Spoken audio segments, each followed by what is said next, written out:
안녕하세요. 여러분과 함께 공부하는 데니 선생님입니다. 자, 오늘 우리 11강의 4번 빈칸 추론 마저 하나 해결해 볼 겁니다. 여러분이 그 수능 완성 교재 공부하면서 그동안 풀어본 지문 중 어떻게 보면 가장 어려운 지문이 아닌가 하는 생각이 들었을 거예요. 혼자 해결하면서 도대체 무슨 소리지? 이런 생각을 했을 거예요. 근데 결국은 여러분이 이해할 만한 지문을 평가원이 엄선해서 문제를 낸 걸 거예요. 그리고 여러분이 가지고 있는 논리력과 지식을 이용해서 충분히 풀 수 있는 문제니까 너무 짜증내지 마시고 같이 한번 해결해 봅시다. 자, 빈칸은 비교적 앞쪽에 있어요. 비교적 앞쪽이 아니라 첫 문장에 있죠. 첫 문장과 동시에 빈칸까지 같이 한번 정리를 해볼게요. 자, 이렇게 시작을 합니다. 성공적인 예측은 is usually considered 빈칸. 일반적으로 빈칸으로 여겨진답니다. 대놓고 첫 번째부터 뭔가를 얘기해주곤 있는데요. 무엇을 얘기하고자 하는 건지는 아직 모르겠죠. 성공적인 예측은 이 빈칸으로 여겨진다는 거죠. 뭐 하기보다 비교대상이 나왔네요. The explanation of an equal quantity of observation. 그러니까 똑같은 양의 관찰이요. 똑같은 양의 관찰에 관한 뭐죠? 설명이죠. 근데 어떤 관찰인데요? 어떤 설명인데요? 뒤에 보시면 known이 쭉 연결되어 있죠. known to the creator of the hypothesis at the time of its creation. 여기서 it's가 가리키는 것은 앞에 있는 hypothesis, 가장 가까이 있는 단수명사니까요. 가설을 얘기하는 거겠죠. 즉 그래서 가설이 창조되는 그 시기에, 가설이 만들어지던 그 시기에 이 가설을 만들어낸 사람에게 알려져 있는, 이해됐어요? 여기까지? 알려져 있는 그러한 어떤 관찰의 똑같은 양에 관한 설명보다 오히려 이 성공적인 예측이라고 하는 것이야말로 빈칸으로 여겨진다라는 겁니다. 무슨 말인지 1도 모르겠죠. 자, 일단 한글로 잠깐 정리를 해볼게요. 여러분이 뭔가 가설이라는 걸 세우려고 합니다. 그럼 여러분이 알고 있는 상식을 좀 동원해 보세요. 가설이라는 건 어떻게 세우죠? 일단은 과학적으로, 귀납적으로 여러 가지 사건들을 쭉 한번 조사해 볼 거예요. A도 그러하네, B도 그러하네, C도 그러하네. 그러면 요 세 가지 점을 토대로 해서 대체로 그러면 요거 하지 않을까라고 가설을 딱 세웁니다. hypothesis니까 H라고 한번 우리 정리해 볼게요. 가설을 딱 세우는 거죠. 그러면 여러분 생각해 볼게요.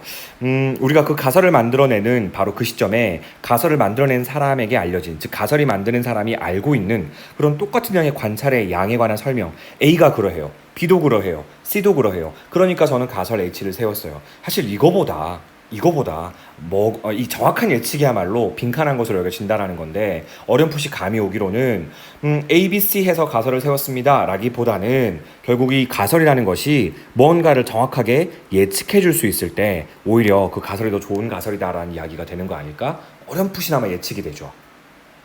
선생님이니까 그런가요? 알겠습니다. 그럼 조금만 더 읽어볼게요. This is not hard to justify. 이것은 정당화하기엔 어려운 얘기는 아니래요. 충분히 납득이 갈 만한 이야기라는 거죠. 무엇에 관해서, 무엇에 대해서 on purely logical grounds. 전적으로 어떤 논리적 근거를 가지고서 납득하기에 어렵지 않다는 겁니다. 정당화하기에. 별로 필요 없는 얘기인데 어쨌든 appears valid, 또한 valid, 타당해 보이기도 한다는 거죠. 무엇의 결과로? as a result of experience, 경험의 결과로요.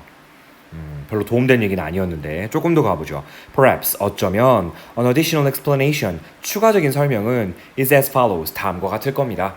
이제 그 다음을 읽어보면 우리는 조금 뭔가 더 이해할 수 있겠죠. 그러면서 이렇게 얘기를 해줘요. 작가가 뭔가를 말하고 싶어 할 때 종종 not only A but also B라는 문장 장치를 활용하죠. 작가가 말하고 싶어 하는 거는 A 부분이 나와요, B 부분이 나와요. 초점은 B 부분이죠. 그래서 우리는 B 부분에 조금 더 강조점을 두고 읽어봐야 될 것 같아요. 일단 그렇게 생각하고 들어갑니다.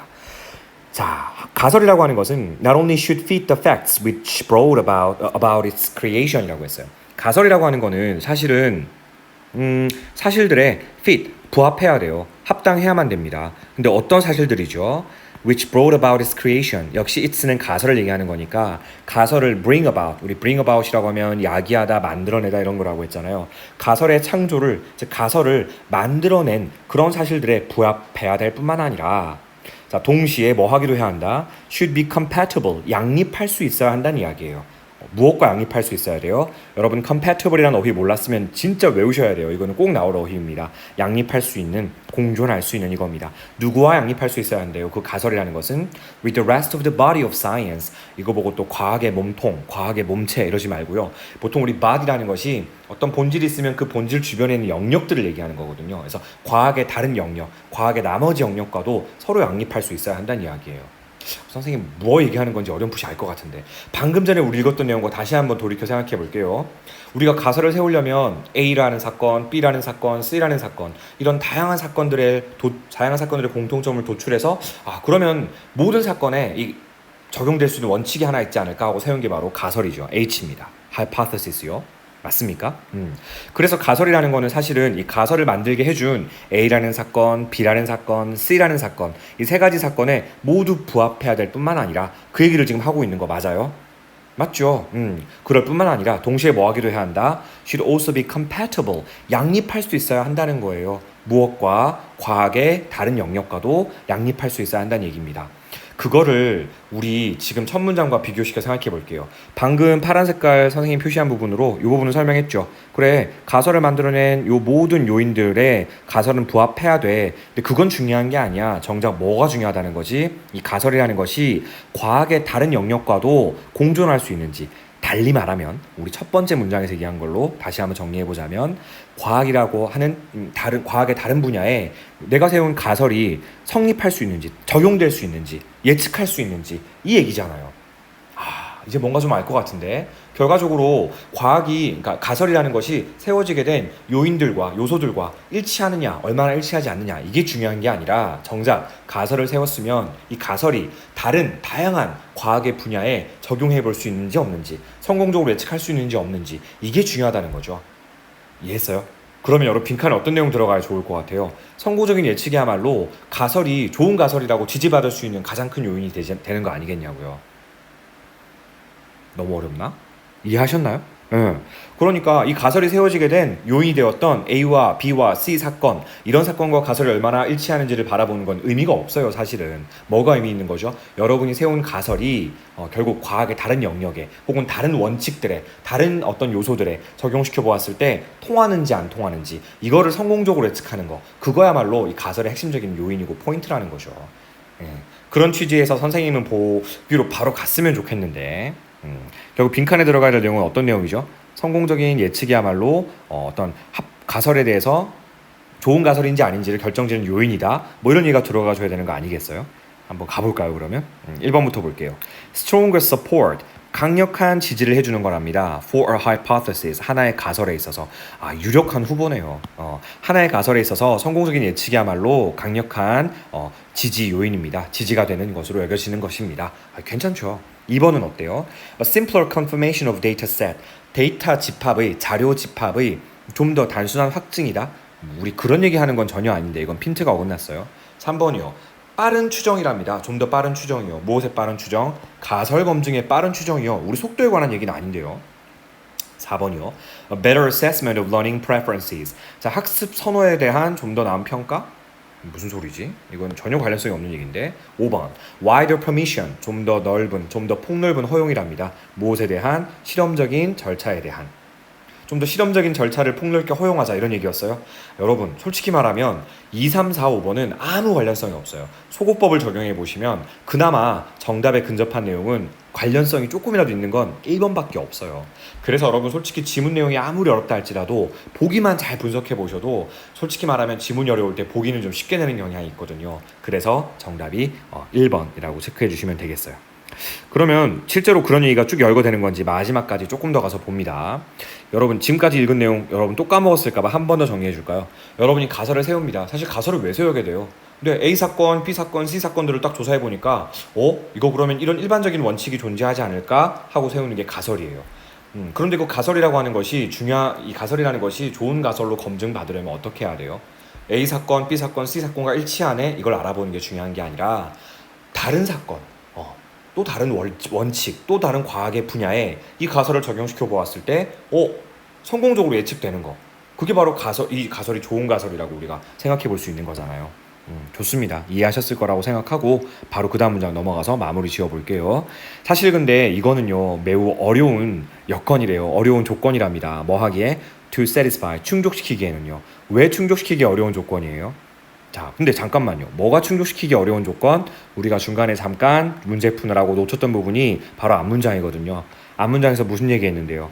가설이라고 하는 것이 과학의 다른 영역과 양립할 수 있어야 한다는 거. 근데 가설이 과학의 다른 영역과 양립하는 것은 그게 디스죠. 굉장히 충족시키기에는 어려운 여건이라는 거예요. 어려운 조건이라는 겁니다. 왜 그럴까? Because of the scope and complexity of modern science. 그렇죠. 현대과학의 범위가 얼마나 넓은데요. 현대과학의 복잡함은 뭐 이루 말할 수가 없죠. 현대과학의 범위와 복잡성 때문에요. 충족시키기 쉽지 않다는 이야기예요. 그렇죠. 아무리 가설을 잘 세웠어도 사실은 다른 어떤 허블망원경이 이렇게 별 하나만 딱 관측해도 네가 세운 가설 틀렸는데 이렇게 돼버리면 가설 깨져버리는 거잖아요. 범위가 엄청 넓고 복잡하기 때문에 충족시키기가 쉽지 않다라는 거죠. 그래서 그 다음 무슨 얘기합니까? 그것은 laborious, 힘든 일이라는 거예요. 이거 기출어이죠. 힘든이란 뜻입니다. it은 당연히 가주어고요. to야가 진주어예요. 뭐 하는 게 힘든 일이에요? to a certain, 확실히 하는 거 힘든 일이에요. 확증하는 게 힘든 일이라는 거죠. 뭘 확증하는데요? 인지 아닌지 whether 절 보입니다. given hypothesis, 자, 주어진 가설이라고 하는 것이 in fact, 사실상 compatible with everything already known, 이미 알려진 거, 이미 알고 있는 거, 그 모든 것들과 양립할 수 있는지 없는지 여부를 확증하는 거, 그거 굉장히 힘든 일이라는 거죠. 당연히 힘든 일이죠. 쉬운 일은 아닐 겁니다. 그죠? 선생님이 나중에 어휘 묻는 문제로 뭐 변형 얘기는 안 하겠지만 사실 laborious라든지 compatible 요 형용사는 어휘 묻는 문제로 굉장히 좋으니까 눈여겨 봐주시기 바래요. 오케이, 조금 더 가보죠. 하지만 if the investigator, 연구자가 knows that, 대략을 알고 있다면, 자, 뭘 알고 있는 거죠? 그의 가설이 is going to be tested in the near future, 가까운 미래, 가까운 장래에 검증받을 것임을 알고 있다면 이거죠. 근데 무엇에 의해 검증받아요? 가까운 미래에 실험들에 의해서죠. 근데 어떤 실험들? Based on its predicted consequences. 그렇죠. 여기서 it는 역시 가설을 얘기하는 겁니다.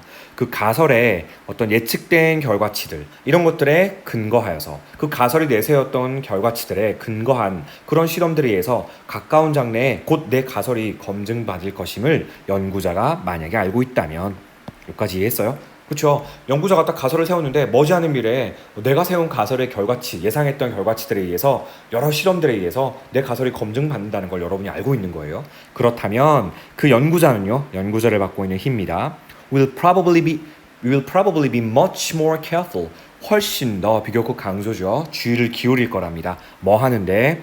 to see, 알아보기 위해서 좀 더 주의를 기울일 거랍니다. 뭘 알아보는데요? 그것이, 자, see라는 동사의 목적어 자리에 if절이 왔다. 그럼 역시 명사절을 이끄는 whether와 바꿔 쓸 수 있겠죠. 그 가설이라고 하는 것이요, it은 가설을 얘기하는 겁니다. 자, does fit the known facts.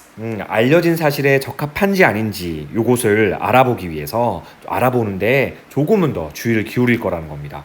당연한 얘기 아닌가요, 여러분? 생각해 보시면 내가 가설을 딱 세웠는데 바로 그 다음날 내 가설이 검증이 막 당합니다. 내가 가설에서 세워둔 결과치들, 예측했던 결과치들에 의해서요. 여러 실험들에 의해서요. 그렇다면은 가설을 함부로 세우겠어요? 되게 신중하게 가설을 세우겠죠. 그 얘기입니다. 자, 뭐 하지 않을 때보다, 뭐 할 때보다 뒤에 볼게요. Then will be the case. 자, 그 경우가 그러할 때보다. 자, 어떤 경우인데요?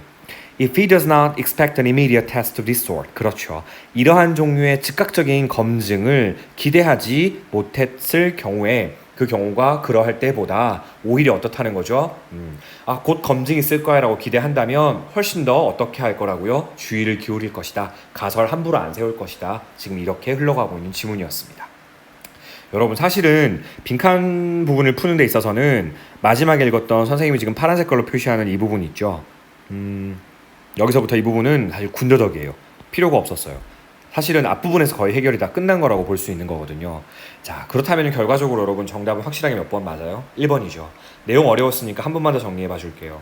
여러분, 가설을 세우는 건 기본적으로 여러 사건들을 관측을 해서 그 여러 사건들에 부합할 만한 걸 만들어내요. 가설이라고 하면 제가 너무 열심히 설명하다 보니까 살에 들렸어요. Wish me luck. 저에게 행운을 빌어주세요. 네, 녹화 끝내고 나면 막 기침할지도 모르겠습니다. 기침을 참고 지금 녹화를 하고 있어요. 자, A, B, C 요 세 사건들의 가설이 잘 부합하는지 여부를 확인하는 거, 그건 그닥 중요한 게 아니죠. 그럼 이 가설이 좋은 가설인지 아닌 가설인지는 우리가 뭘로 판단할 수 있어요? 바로 성공적으로 예측할 수 있어야 돼요. 뭘 예측할 수 있어야 하는데요?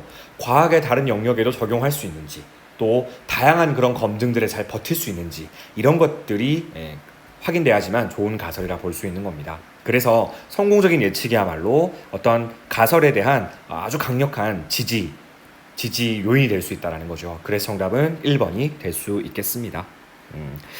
자, 비교적 어려운 문제였는데 여러분 비교적 잘 따라오셨어요. 예, 그렇죠? 잘 따라오신 거 맞죠? 예, 그렇게 믿고 싶어요. 자, 빈칸 추론 문제로 사실 이 부분이 핵심 아니었을까요? 제가 만약 출제자라면 이 부분을 빈칸으로 넣었을 것 같아요. 가설이 이렇게 좋은 가설인지 아닌지를 지지받으려면 뭐가 확보돼야 돼? 성공적 예측. 이게 중요한 거죠. Successful prediction. 이게 빈칸으로 괜찮을 것 같기도 하고 또 다른 빈칸으로는 이 부분도 나쁘지 않았습니다. 마지막 부분이 조금 부연 설명하는 부분이긴 했지만 만약에 연구자가요 머지않은 미래에 실험들 근데 어떤 실험들? 그렇지 그 가설이 예측하고 있는 결과치들의 근거를 두고 있는 그런 실험들이요. 이 부분도 빈칸으로 나오면 조금 지엽적이긴 하지만 맞출 수 있어야 될 것 같아요. 단락 순서 묻는 문제도 좀 괜찮았거든요. 그래서 맨 처음에 나온 this가 뭔지를 알아야 이거 맞출 수 있을 것 같아요. 이것은 사실은 정당하기 쉽습니다. 뭘 정당하기 쉬워요? 처음에 얘기했던 그 주장이요. 그러니까 가설이 선구적인 예측이 더 중요한 요소이다라는 바로 그 점은 논리적으로 충분히 증명할 수 있다. 이런 얘기가 되는 부분이 A 단락이죠. 자, B 단락은 또 this is a very hard condition이라고 합니다. 이거는 충족시키기 매우 어려운 여건이래요. 뭘 충족시키기 매우 어려운 여건이라고 A 단락의 마지막에 얘기합니까? 네, 가설을 세웠는데 이 가설이 과학의 다른 영역과 충분히 양립하는 거. 그지? 달리 말하면 이 가설이 과학의 다른 영역에도 충분히 적용될 수 있고 충분히 성공적으로 예측할 수 있는 거. 이거는 사실 현대과학이 너무 범위가 넓고 복잡하니까 충족시키기는 어렵다는 이야기가 B 단락이었습니다. 마지막 단락이요. 그래요. 비록 어려운 일이긴 하지만 그럼에도 불구하고 만약 연구자가 내 가설이 곧 검증당할 거라는 걸 안다면 가설을 세우는데 좀 더 어떨 거라고요? 네, 신중할 거라고요. 좀 더 신중할 것이다. careful이라는 어휘도 잘 봐두시고요. 되셨나요? 네, 좋습니다. 이렇게 해서 우리 4번 질문 마무리했고요. 좀 어려운 질문이었어요. 그래서 여러분이 혹시나 이해가 안 되면 쉬는 시간에 선생님을 찾아와서 무슨 내용입니까? 라고 한 번 더 질문해 주시면 선생님이 친절하게 안내해 드리도록 하겠습니다. 자, 수고하셨습니다. 우리는 다음 시간에 12강으로 찾아뵙겠습니다. See you next time everybody. Bye bye.